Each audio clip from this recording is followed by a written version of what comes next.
করে কাহার বেশি মূল্য। আদা বলে কেউ হবে না আমার সমতুল্য। আমার মূল্য ঊর্ধ্বে ওঠার গতি এতই তেজি, 2-3 লাফে হইছি আমি 300 টাকা কেজি। এলাচ বলে দেখো দেখো কয় কি বোকা আদা, আমার দামটা আজও বোধ হয় জানে না ওই গাধা।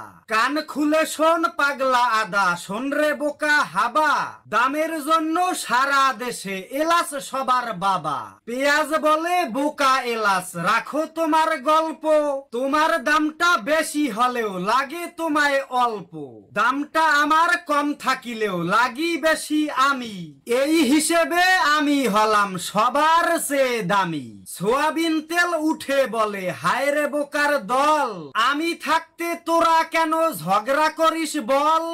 80 থেকে 200 হইছি মাত্র যে এক রাতে, কান্নাকাটি করেও তোরা পারবি কি তার সাথে। সাদা চিনি বলে তোরা ঝগড়া ঝাঁটি ছাড়, চাওয়ালারে জিগাও গিয়া মূল্য বেশি কার। দামের জন্য আমার সাথে কেহ পারবি না, আমার ঠেলায় দেশে এখন 10 টাকা কাপসা। আড়াল থেকে মুস্কি হেসে কইছে গরুর গোস্ত, দাম নিয়েই ঝগড়া বিবাদ বাদ দে তোরা দোস্ত।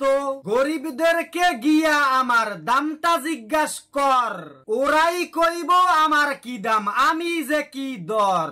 এমনি করে নিত্যদিনের সকল দ্রব্য মিলি, কাহার মূল্য বেশি নিয়া লাগলো কিলাকিলি। হাটে গিয়ে দ্রব্যদের এই মারামারি দেখে দৌড়ে এসে জান বাঁচালাম বাজার করা রেখে।